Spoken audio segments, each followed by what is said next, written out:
Hello everyone, আসসালামু আলাইকুম। আপনাদের সামনে আবারও হাজির হয়ে গেলাম নতুন একটি ভিডিও নিয়ে। গ্রামের বিয়েতে কিভাবে কন্যা বিদায় করা হয় বা কি রীতিনীতি মেনে কন্যা বিদায় করা হয় সেটা নিয়ে আপনাদের সাথে আলোচনা করবো। তো দেখতে পাচ্ছেন নতুন মাথার উপর ধরা হয়েছে লাল গামছা, তার নিচেই মায়ের বুকে ঋণ শোধ করানো হচ্ছে। তো অনেক কিছু সরঞ্জাম দিয়েই এই ঋণটা শোধ করানো হয়, যেমন কিছু বিবাহিত আপু এবং ভাইয়েরাই জানেন যে কিভাবে এই রীতিনীতি করতে হয় গ্রামের বিয়েতে। তা আমরাও অনেক টাইমে দেখে এসেছি, যেখানেও সেই গ্রামের নীতি অনুযায়ী এই নতুন কনেকে বিদায় করা হবে বাপ মায়ের বাড়ি থেকে স্বামীর বাড়িতে।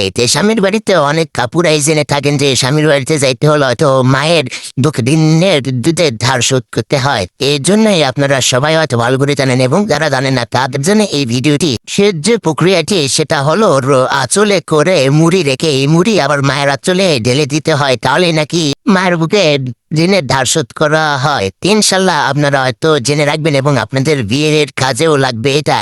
তো অবশেষে চলে আসলাম মায়ের ঋণ শোধ করার পরে বর বউকে এক জায়গাতে বসানো হলো। তখন ভাবলাম এখন কি করা হবে। তারপর শুনতেছি শালিরা নাকি এখানে চাঁদা তুলবে। তো কিভাবে চাঁদা তোলা হয় সেটাই দেখুন। শালিরা একে একে দুলাভাইকে, বিয়ের কনেকে এবং কলদারাদেরকে আবারও মালা পরাবে। এই মালা পরানোর মাধ্যমে নাকি তারা আবার এখান থেকে চাঁদা নিবে। ভাই বিয়েতে দেখি সব জায়গাতে খালি চাঁদাবাজি করে শালিরা। বিয়ে লাগলে শালিদের বেশি ইনকাম হয়, কারণ তারা চাঁদা তুলতে পারে বেশি বেশি করে দুলাভাইয়ের কাছ থেকে। এই একে একে সবাইকে গাঁদা ফুলের মালা পরানো হলো, আর এই মালা পরানোর উদ্দেশ্য করে শালিরা নাকি এখানে চাঁদাবাজি করে। দেখা যাক কিভাবে চাঁদাবাজি করে এবং তারা চাঁদাবাজি করে কত টাকা তুলতে পারে। চাঁদাবাজি শুয়ে হলো, তারা নাকি অনেক টাকায় পেলো। দেখুন তারা কত টাকা পায়, একে একে টাকা দিচ্ছে আর তারা একে একে এই টাকাগুলো গুছিয়ে গুছিয়ে হাতে নিচ্ছে। অনেকগুলো টাকাই শালিদেরকে দিল দুলাভাই খুশি হয়ে। দুলাভাইয়ের হয়তো মন মানসিকতা অনেক সুন্দর, তাই শালিদেরকে যখন যেখানে যে আবদার করতেছে সেই আবদারটাই পূরণ করতেছে এই প্রবাসী দুলাভাই। প্রবাসী দুলাভাইয়ের হাতে তুলে দিচ্ছে এই কনেকে।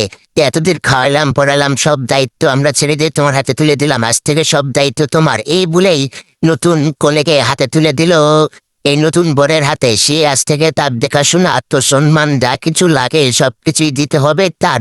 এই বলে পরিবার বিদায় করে দেয় কনেদেরকে। এটা সবার ক্ষেত্রে বিবাহিত আপুরাও জানেন যে কি কি বলে এখান থেকে এই বাবার বাড়ি থেকে বিদায় করানো হয় বিয়ের কনেকে। দেখানো ঠিক সেই সেম কাজটি করানো হলো। করার পরে এখন রওনা দিবে এই নতুন বর বউ তাদের নতুন জীবনে ফিরে যাবে আবারও। তাদের আজ থেকে নতুন জীবনের অধ্যায় শুরু হয়ে গেল। ইনশাল্লাহ আমরা দোয়া করি যে তারা যেন খুব ভালো সুন্দরভাবে থাকতে পারে মিলেমিশে। বরের হাতে সুপরা দেওয়ার পরে নাকি মেয়ের বাড়িতে মেয়েকে রাখা নিষেধ, এই জন্য তাদের তড়িঘড়ি করে বের করে দেওয়া হলো এই মেয়ের বাড়ি থেকে। ইনশাল্লাহ দেখুন তাদের জীবন শুভযাত্রা হোক এবং তারা মিলেমিশে যেন থাকতে পারে, এটাই আমরা শুভকামনা করি। এবং এই বিয়ের শেষ বিদায় অনুষ্ঠানে আপনাদেরকে সকলকে দাওয়াত দিলাম যে আগামীকাল ছেলের বাড়িতে যাইতে হবে। আমার যাতে ফ্যান ফলোয়ার আছে সবাইকেই ধন্যবাদ।